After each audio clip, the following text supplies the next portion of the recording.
The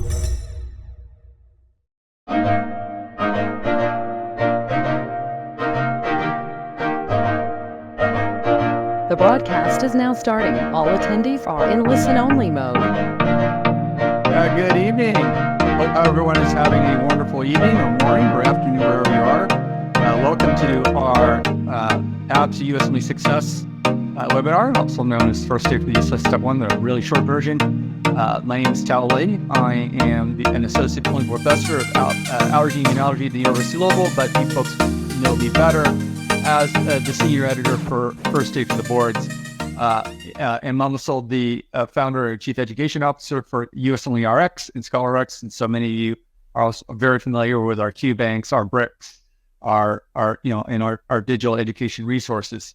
So we've got a great discussion tonight. We'll take you through how to prep for the USMLE. I've got a couple of fantastic colleagues with myself. We'll be here. Jeff and Katie and Louise, they're gonna help make it a smooth experience for you folks.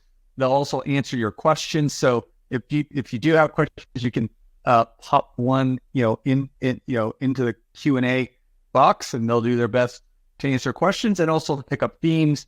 And at the very end, I will circle back with the team to identify any themes that you brought up tonight that we should discuss as a group. So feel free to share, feel free to ask questions. And again, we hope this will be interactive and that you'll get a lot out of it.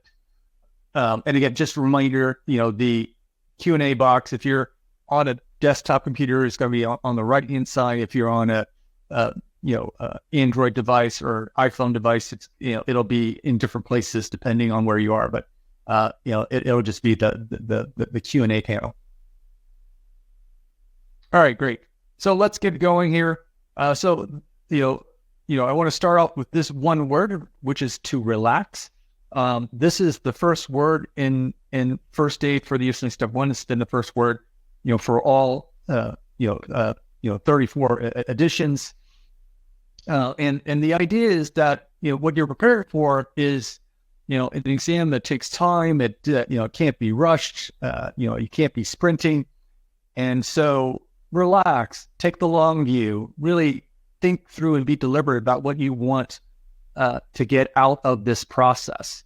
And again, at the end of the day, it's more than just a pass. It's really about setting you up for success, in your future career as a doctor. So you got to keep thinking about that. So, so that's kind of the big picture here. All right. So, in the next hour or so, we're going to be covering the basics of the USMLE. There are some USMLE updates. We'll talk about mainly scores. We'll talk about defining your goals, timelines for studying, how you approach the subject, choosing preparation resources, study advice. And at the very end, there is a raffle and a special offer as well, too. So if you stick around, you could win such raffle. But you do got to stick around. So let's talk about the step 1 itself. It's a 1-day exam, 8 hours total, 280 questions, 7 1-hour blocks. So you do the math, it could be 40 questions per block, and you get a minimum of 45 minutes of break time. And this is a simple schematic that shows you how it's set up. So when you get into the test center and then when you get started, the very first block is going to be a orientation introductory block. And then you have the 7 blocks, and somewhere in the middle, you'll be taking snacks or bathroom breaks or lunch. And the key thing here is that you can actually start off with close to an hour of break time. So this orientation block is something that you've seen before when you download the app or do it right off the USMLE.org website. You get this, or you already get this orientation block. So you obviously should be doing this ahead of time. So you don't need to waste your time there. Now, you will want to log in because you will use it to adjust the audio on your headset. That's it. Takes 10 seconds. Do that for about a minute. We got to get to the right slide. You'll do that, and then you get out of there. And then you do that, you'll capture 14, close to 15 minutes. That goes to your 45-minute break time, and then voila, you should be close to an hour. No, we got some folks from Zambia as well too. So we do some work in Africa. So welcome folks from the continent, and also somebody from the Dominican Republic. So welcome, but now Jacksonville. All right. So on the exam, as most of you already know, it only has one type of question. It's a single best answer question. There used to be other types of questions many years ago, and you might see some of these things in some test prep resources, but that would be out of date. But it's all single best answer. Some of them will have multimedia, not too much. These were entries many years ago. They didn't really evolve them too much, so they tend to be simple, straightforward things like heart sounds or ultrasound or movement disorders with a patient. Even though this is a basic science exam, almost all of the questions start off with some sort of case scenario or a clinical vignette. And the majority of the questions employ what's called multi-step reasoning. So you will be given a question that starts off in one direction, and tests one type of concept, and then it adds on another thing that you have to build on. So for example, here is an example of a two-step question. So this is a 32-year-old woman that presents with a 5-day history of occasional double vision with bilaterosis, so droopy eyelids. And then it asks, what is the most appropriate diagnostic test, right? So you already recognize, again, this is a multi-step question. The first part of this, you'll have to think, well, what's the diagnosis here, right? And then once you get the diagnosis, then, how do you actually make that diagnosis? So in fact, that's what the question is all about. So in this, again, younger woman who has this double vision with bilaterosis, you can kind of tell it seems to be symmetrical. The most likely cause is going to be myasthenia gravis. You could argue something like multiple sclerosis, but in that particular case, it tends to occur in folks, more in a more unilateral fashion. And so, if this is indeed myasthenia gravis, which it is, which is step one, then what is the most appropriate diagnostic test? Give you a second to think about it. So the old answer, by the way, used to be the tinselin test, and I suspect some of you folks were thinking about that. Idursulfase, which is a short-acting acetylcholinesterase inhibitor, but it's no longer available in the U.S. Remember, this is the USMLE. It is still available in some other parts of the world, and so it may be a valid test there, but it's no longer a valid test in the U.S. So it will be. The proper answer will be an acetylcholinesterase, antibody assay. Yep, I saw somebody, pop that in. Good job. So that would be the most appropriate diagnosis. But remember, you have to come up with the diagnosis first. Then you can therefore, based on that, come up with the diagnostic test. All right. So, you'll see two-step questions. Occasionally you'll see three-step questions, but the majority of the time it'll be a single step, or the majority of the time it'll be two steps. So keep that in mind. And with the most likely step, involving a diagnosis. Great. So this is the interface for the USMLE. Many of you are familiar with it because a lot of prep resources, including ours, will show this to you. And you'll see here's the question. So the case itself is called the stem. The question, which is right here, is the lead-in, right? And then you have typically 4 to 5 choices, sometimes 6, 7, 5 is the most typical. And about 15 to 20% of the time, you're going to have some visual data that goes along with it.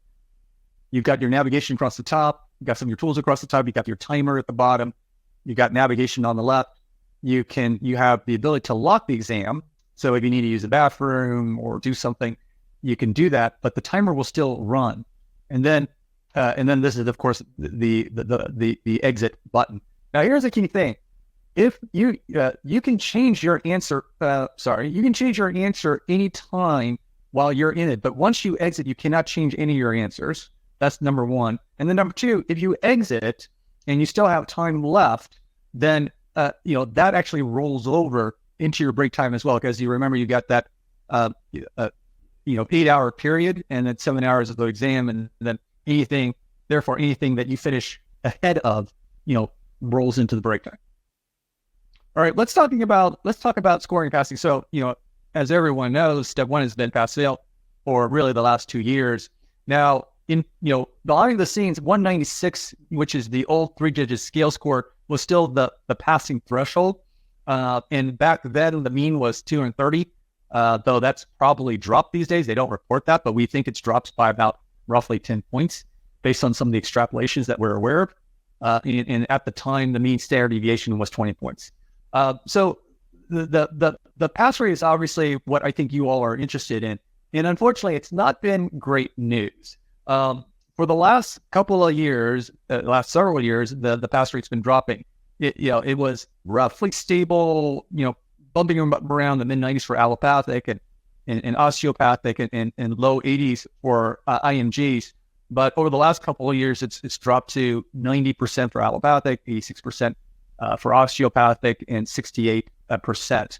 And here's some more data that goes into more detail. This is for the U.S. students, whether you're an MD student or osteopathic student. You can kind of see they've got data for the last couple of years, and they have it for all comers, which is what we're reporting.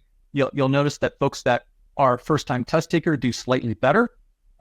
Folks that are repeaters that failed, unfortunately, don't do very well. But overall, the pass rate is 90%. And for international medical graduates, as I mentioned, it's also been dropping as well to 72%, down from 82% 3 years ago. And for repeaters, it's a little less than half, and overall 70%. So, there's been a lot of discussion about why that is. We won't go into it, and at this point, it's likely pure speculation, but a lot of folks believe that with the and I put the word quote threats, or the motivator, if you will, of not having a 3-digit scaled score, it makes it more difficult for people to gauge where they're at, even though when they're taking various exam tools, including the NBME's own tools, they're given a potential probability of passing and so forth, but that's not perhaps as clarifying or as motivating as having a 3-digit scaled score that you can aim for. And, in the past, when you say, hey, look, I need a 230 or 250 or whatever. So for whatever reason, again, passing hasn't been great. And so just keep in mind, this is still a very hard exam. This is still not easy to pass. And the folks that are most at risk are the ones that are at the lower end. So you cannot take this exam for granted. All right. So what that means with the USMLE Step 1 being pass fail is Step 2 CK becomes the new screening tool.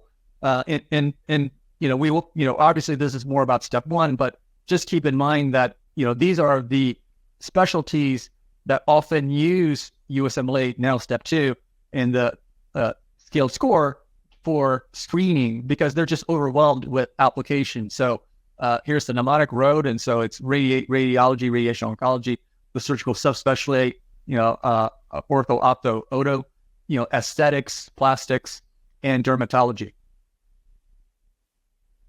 All right, now let's talk about your study strategies. All right, so a couple of things you need to keep in mind. You already need to know about your learning preferences. You've built some habits, and you're going to want to keep, obviously, the good ones, and then we'll talk about some habits you may want to change later on based on the cognitive science of studying for high-stakes exams like the USMLE. You also need to know that, certain subjects, because of how they are structured, lends themselves better to certain types of, learning techniques. And you also need to know about the weaknesses and gaps in your own curriculum. All of our curricula, whether you are going to school here or in the United States or or internationally, they're designed to make you a good doctor for that area, for that region, and that's perfectly fine. But obviously, the USMLE can be a little particular, so it may not completely align with your curriculum, and so therefore there may be gaps and weaknesses that you have to manage and mitigate through additional preparation. Which again, we'll talk about the resources and ways to do that. And then finally, the time that assign a particular subject to your system. Obviously, there is the blueprint and the general breakdown. We talk about that in great detail in first day for the USMLE Step 1, so I'm not going to repeat it here. And so some of those areas, particularly areas like pathology, you're going to spend a lot of time on. And in areas where that are broadly tested on the USMLE, you'll have to, of course, bulk up there. And then because when you do that, you'll have more opportunity to deploy different types of study strategies. All right. So in the next 10 minutes or so, I'm going to go over, some of the high yield areas or, that are in most of these disciplines. And of course, these will cut across into the organ systems. There will be two themes that you're going to, see come up again and again as I go through these various disciplines. And so I'm going to just, call them out ahead of time. One is that, everything you're learning should be clinically relevant. Again, I know this is called a basic science exam, but at the end of the day, it does have some real world application. So think about, think and focus on anything that has real clinical value or clinical application. Number two, integrate. You've got to integrate across disciplines, across organ systems. A lot of these things, a lot of these facts, concepts do not exist by themselves. And so therefore, you got to think about all the interconnections. So again, the integrations. So with that, I'm going to jump right in. And again, by the way, this is being recorded, and there are previous recordings, and the slides are available on our blog at firstat.com. I'll show you that, that link a little later on. I'll remind you, and Jet might, drop the link as well too in the chat. So don't worry about taking too many notes or whatever. I think you want to just think about the big picture. So again, for anatomy, things that are high yield are things that have some sort of specific clinical value. So anatomy that's used in disease diagnosis, that is seen in traumatic injuries, that are tied to specific procedures or common surgeries. So for example, if a patient comes to your emergency department and they have a spiral fracture of the humerus, what might be the sensory motor deficits in their hand, right? And to figure that out, you would need to know what is the nerve in the humeral groove that could be disrupted, then therefore, could lead to such a deficit, in your hand, right? Neuroanatomy embryo can be, high yield just because it's fairly fixed, fairly discrete, and ties in with a lot of clinical applications. You will see cross-sectional anatomy on the boards, but in anatomy historians, but it will almost always be in some sort of clinical context. So you'll be seeing it as X-rays, as CTs, and MRIs, and EMs, but not necessarily as gross anatomy. Right. All right. Next. Okay. Next is micronemia. So this is going to be one of the quote unquote more crammable, and it's all relative, because at the end of the day, again, let me state, you want to prepare far in advance, and you don't want to cram, but that being said, if you do have to cram, particularly in the week or so before, these are one of the areas that are crammable, because the conceptual structure, in organization of the knowledge here is fairly repetitive, and we'll get into that just a little bit here. But the other thing to keep in mind is that bacteria is only part of it. A lot of folks tend to fixate on bacteria, so you got to think about all the other areas in microimmunology, including immunology, virology, parasitology, fungology. So when I mentioned that, in micro, you often have repeating concepts or relationships, it includes things like, for the bugs, knowing how to, distinguish them in the lab, knowing how you make the diagnosis, knowing where they go, the method of spread, the vectors, the reservoirs, and the treatment. So that tends to be in the clinical disease applications, right? So that tends to be fairly repetitive. Obviously, in our post, in our COVID, and it's still COVID, unfortunately, world, knowing the immune response is very critical, both in normal response and in disease, and also knowing how vaccines, impact the immune response, and also knowing about immune deficiencies. Those are relatively rare. I should know I'm a clinical immunologist by training, but the immunodeficiencies are, cast a window into how the immune system works, and so that's why they're often a favorite for the boards. So those are a couple of things to discuss there. With regards to pathology, I mentioned earlier, and it's a large topic, and but there's no getting around it. Even if you're just wanting to pass, comfortably, it's going to be a big part of your preparation. With regards to preparing, you want to know about the core presentation and the major variants of how it is, particularly for common diseases. Like, for example, with asthma, people think about wheezing and shortness of breath, but particularly in the pediatric population, a lot of times, asthma can just show as a cough, and it may fool you because you're thinking, maybe a cold or maybe some postnasal drainage or sinusitis or whatever. Oh, okay, that could be asthma. Particularly if there are other telltale signs such as triggers, and exercise triggers and things like that. The boards, will occasionally provide clues with the age, with the gender, with ethnicity, but they'll otherwise exclude it if there's nothing of value. That being said, just remember that these things are not always pathognomonic. So, sarcoidosis doesn't always have to show up in younger Black women.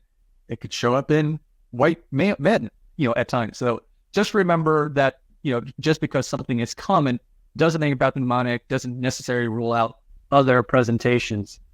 On the USMLE, in our book, First Aid, and in other IU resources, you will get buzzwords and mnemonics and trigger words and stuff like that. But on the USMLE, they're not going to use any of that. They're going to use their more, bland, medical clinical descriptions. As you do more USMLE style questions in USMLE-Rx and other question banks, you'll get to know the descriptors. So keep that in mind. And then, as I mentioned, some of the questions will have images, so gross specimens, photomicrographs, clinical imaging, and so forth. The majority of the time, you will find that you'll be able to answer for the history alone, and you're going to use the image to supplement that. It's not, I would say less than half the time does the image, serves as the key piece of information that you have to have. A lot of times, it's driven by the history, and the image is more or less supplementary. Pharmacology tends to be crammable as well, and again, because there's certain types of relationships like mechanism and toxicity are high yield. You'll want. That being said, you'll want to get all the prototypes and the major variants.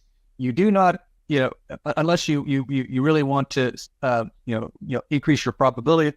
If you want to be super high probability passing, you can potentially, ignore the minor derivatives, and you never need to know the trade names of dosages unless you want to use that as part of your memory palace, as a mnemonic mechanism.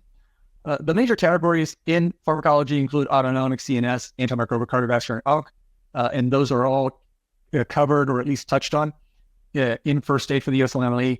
And the key thing, as I mentioned earlier, is that pharmacology, along with pathology and physiology and a couple of things we'll talk about, these things tend to cross-integrate very well with each other. So think about treatment, and think about disease mechanism, think how they tie together, think about how certain things might be affected by genomics, and particularly with precision medicine. Cancer immunology these days is a great example. That's how these genetic or biomarker mechanisms often tie in with the therapeutics. As part of a multi-step question. All right, I mentioned physiology also is cross-integrates well. The very nature of physiology means it tends to be more concept-oriented.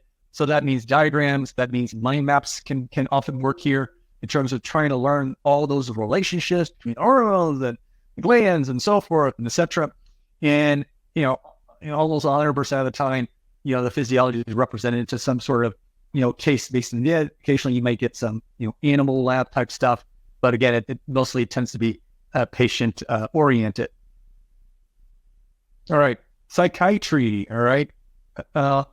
This in our book in First Aid, we kind of mix it together. There's a bit of psychology, psychopharmacology. We often tend to think about mood disorders like depression and dysthymia and so forth, but there's many other types of psych disorders, and again, all the major ones are covered, such as personality disorders, somatoform disorders, and so forth.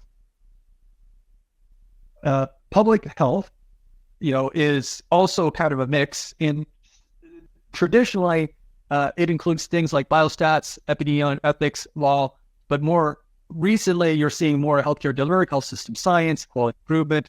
Biostats and epi, again, tends to be pretty well, well-defined areas. And you often see these in problem-solving questions where you might have to do a little bit of simple math, like if you're calculating likelihood right ratios or positive predictive values or sensitivity specificity. Several years ago, as many of you are aware, they introduced or accelerated the use of these doctor-patient interactions, where you have a patient scenario, and then the doctor, the doctor has to, you as the doctor have to provide a response back to the patient, the patient's family, in terms of the quotes. We often call them quote questions as well too. So you'll see these on the USMLE. All right. So again, that was a quick spin through, the various, high yield areas in the discipline. Again, it spreads across the organ systems. And remember about clinical application, what's high yield typically is clinical applicable. Also, what is high yield tends to integrate with other concepts. All right. So always think about how you can integrate the anatomy with the physiology with the pathology with the pharmacology, and so forth. All right. Now let's talk about the review resources. There's, as you can imagine, many things out there, text reviews, and, they still do make books like first aid. So things like that are still out there. Question banks like RX and UWorld, videos, flashcard review resources. And now we're getting to all kinds of AI stuff. So, what do you, how do you pick through all this stuff? Well, first, in first aid, we do have a fantastic set of resource reviews. It's in section 4 of your first aid. And even if you don't have the most current first aid, you can go to our blog at firstaidteam.com and get the latest recommendations there. That, again, is part of our, commitment to supporting the community. So there's no cost to that on our blog, firstaidteam.com. The other thing about is, as you start preparing, get those apps, get those digital resources, those books, get them early and start using them, as part of your curriculum. If you're still in medical school, if you've already graduated, then, you use them there, in your preparation. And don't overbuy. Almost everything these days is on demand, including the books. You can get these books, including first aid, through your typical Amazon, Barnes & Noble, relatively quickly. So you don't have to hoard these resources. And you have to recognize that not every resource is good for every subject area. So you need to be thoughtful about choosing resources based on the discipline, based on the organ system, and so forth. So I want to wake you folks up again. I want to see about the types of resources that you might be using or will be using. So I'm going to launch this question, and this is, choose all that apply. So it could be one, or it could be all of these choices. So take a minute and let us know what you are using and will be using to prepare for the USMLE. And then I will share it back with everyone. All right, we're already starting to collect some responses. I know it takes a little bit for the responses to roll in, so we will keep this open for, a good 15 seconds, and then we'll report out. I already see that we're getting close to 50%. We'll leave it open for another 5-10 seconds that I'll share. All right. Most of you folks have responded. Let me go ahead and share. No shocker. Almost everybody uses the question bank. In fact, everybody should be using a question bank. That should be 100%. And then a high percentage of you folks are using review books and videos. Again, no shocker there. Fair number of you folks are using flashcards. We asked AI we put AI here for the very first time, and we see some folks are using that. I think that's going to be something that will grow over time as AI becomes more useful. But it looks like there's at least a couple of you folks currently using that. All right, so no wrong answer. We're just kind of sharing what the crowd is doing, right? So so you gotta get a sense of what's going on out there. All right, let me let me minimize that poll. And now let's talk about some, some proven study advice that we keep hearing from students and from faculty and from learning success specialists as well. One is that you want to develop a study schedule framework that you can stick with and not make too many changes. I'm going to jump around a little bit here, and and tell you what some of those things are. You want to make sure, as I mentioned, that the crammable you want to study along with your school schedule if possible. But when you get to dedicated time, or if you were graduating, you might migrate some of those subjects towards the end where it's more crammable. Again, we don't recommend cramming, but in the last week or so, you might be able to get away a little bit with that. The other thing is you do not want to overschedule. So you want to give yourself a little bit of time to be a human being. You are not a robot. You are not an AI. You need sleep. You need food. You need companionship, all that good stuff. Even during dedicated time, you might want to consider taking a day off a week, just to recalibrate, or at least keep it really light.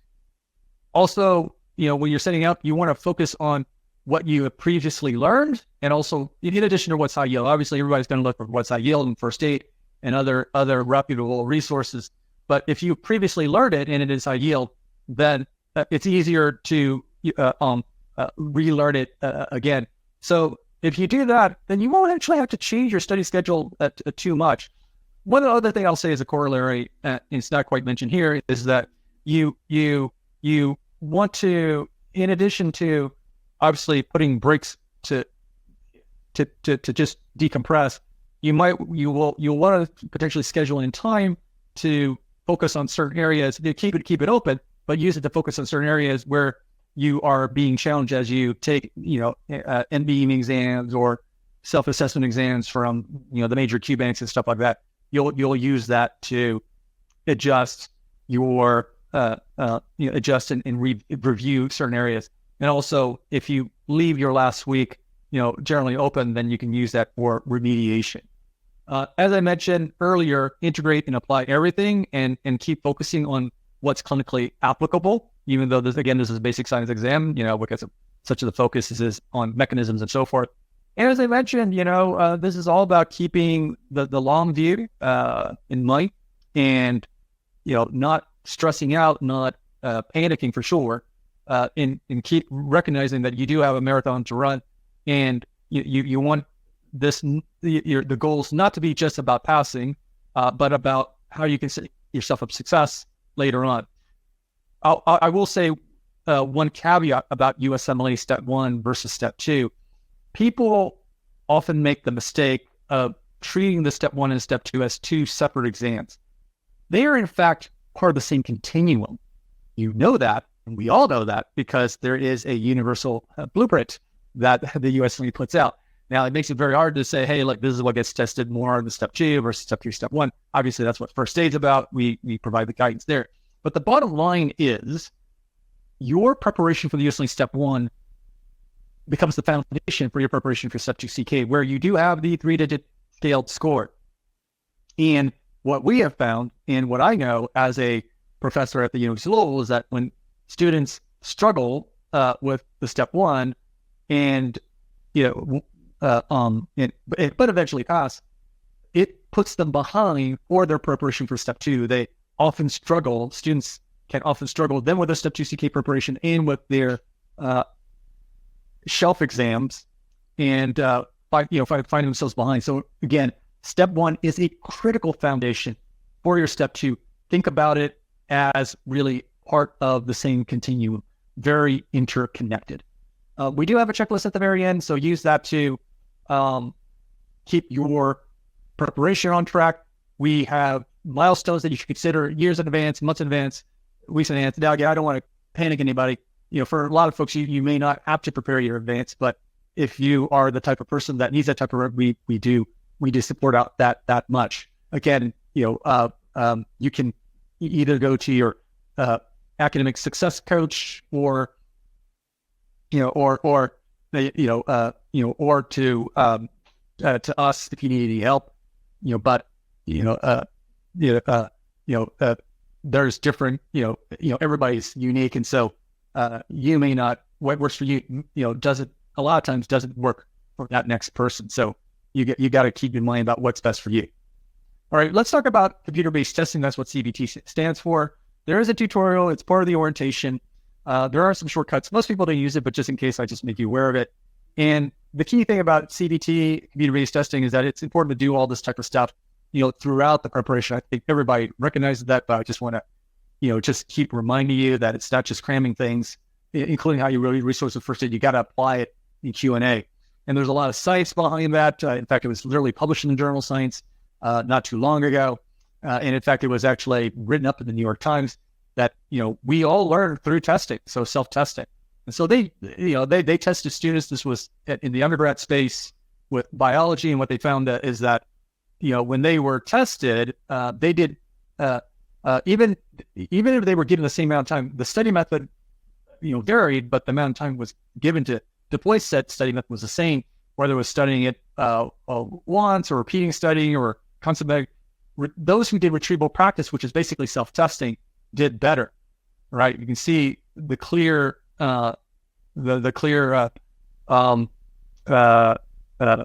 advantage here. And even when the questions are complex, there was still an advantage. So self-testing is very important. You can do that through question banks. You can do that through other resources like flashcards and so forth. But it needs to be the cornerstone of your preparation. All right. So when we think about these practice options, there are many resources. So there's stuff from the USMLE and, which is sample test. It's better known as a free 120. It's helpful for format familiarity. You've got the NBME CBSSA, which is the comprehensive basic science self-assessment. It costs some money. It's about $40 to $60, depending on what version you get. You get access to a one of 6 forms. They're always rotating these forms. New ones are being developed and some are being sunsetted.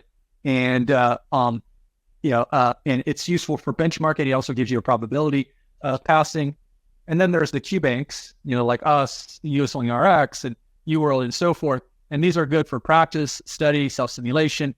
So, for example, on the USMLE-Rx, you can set up a half-day simulation or full-day simulation, so you can, understand where your energy level is during the day, and you can practice your time management and so forth. And we also, predict, what your score would have been, and your probability of testing as well, passing as well too.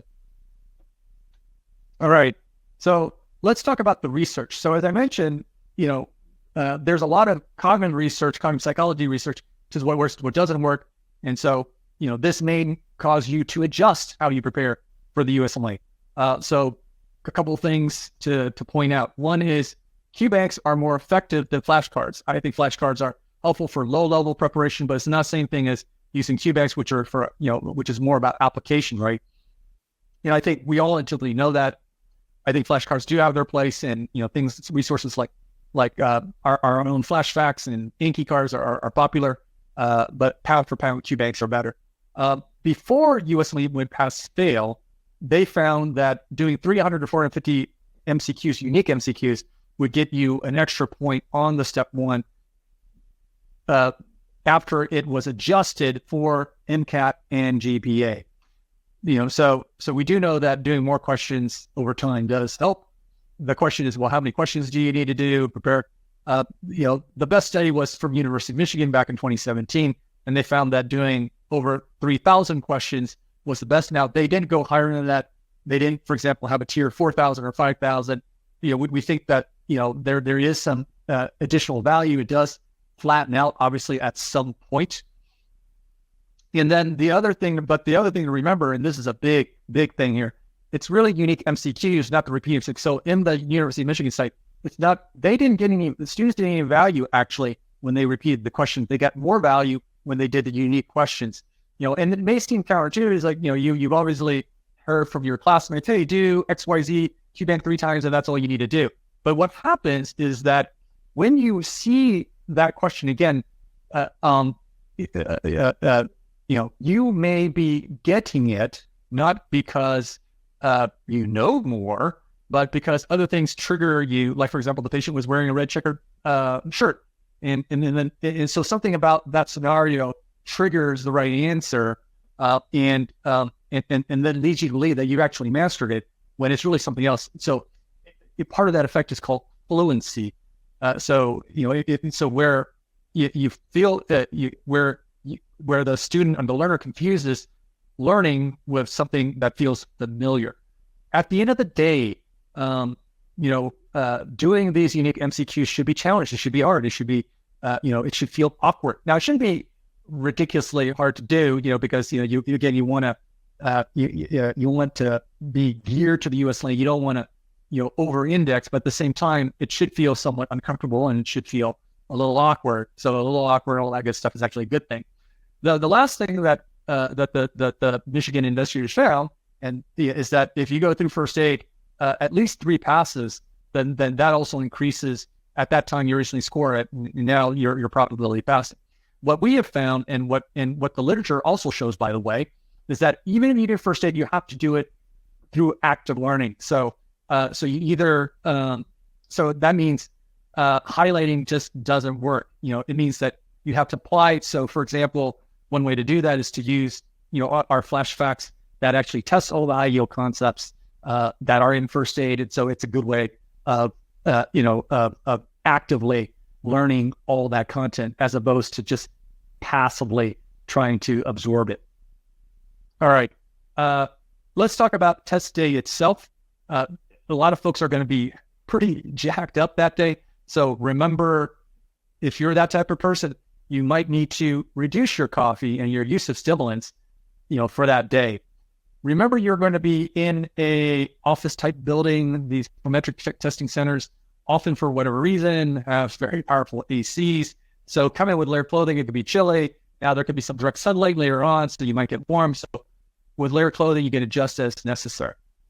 Now, on the USMLE, the stems tend to be medium sized, can be chunky, but if you do find something that's chunky, then you want to read the lead-in, which is the question, what's the most likely diagnosis? What's the most appropriate diagnosis test? What is the class of drugs that are most appropriate for this patient's condition? Things like that. And if you've ever gone to our Q labs, and I think we had one just yesterday, and Jeff can drop a link into one of our Q labs, which is free, and you can come do questions with us live. Then you'll learn our 7-step method for doing these, for breaking down these questions. But reading the lead-in is typically one of the things that we highly recommend doing early in the process. As I mentioned earlier, each of the blocks have 40 questions, so that means in a 1-hour block. So that means 90 seconds per question. So what we recommend is that you commit to an answer within 70 to 75 seconds. So if you do that, and along the way, you for the ones that you are unsure of, you've been able to, for example, rule out 1 or 2 of the distractors, but you're deciding between 2 or 3, then you might mark those, because if you commit to an answer for those 40 items with 70 seconds, then you're going to have 10, 12 minutes left over, and you can go back and use that to focus on those handful of questions where you got it down to 2 or 3 options, and then you can try to see if you can figure it out. There is some data, by the way, that that if you have a good reason to do so, you can second guess yourself.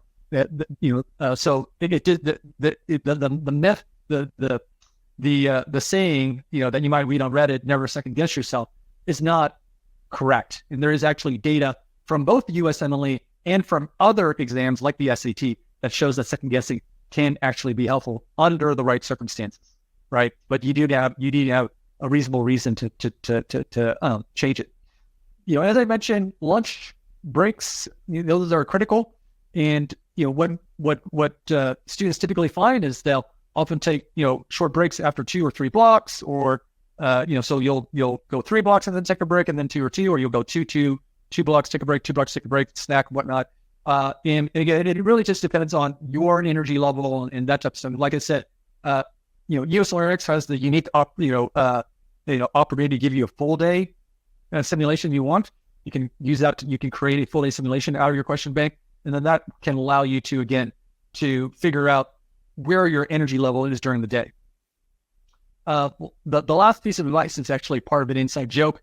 When we were in medical school, when my study group, we talked about using the C reflex. So, in other words, if you're completely stumped, you have no idea, hit C and move on. As you're aware, we have some, C nerve fibers, so that are, in the airways. But the key thing is that, remember that the exam has a spectrum of very easy questions to questions that seem impossibly hard. That is by design. Now, as you may be aware, there are many versions of the exams, 20, 30, 40, 50 for versions of the exam that are out there at any one time. And then and they scale the scoring, so it's all equivalent. But, some of these things are, quote unquote, objectively harder, but they adjust for that later on. So everybody is treated fairly.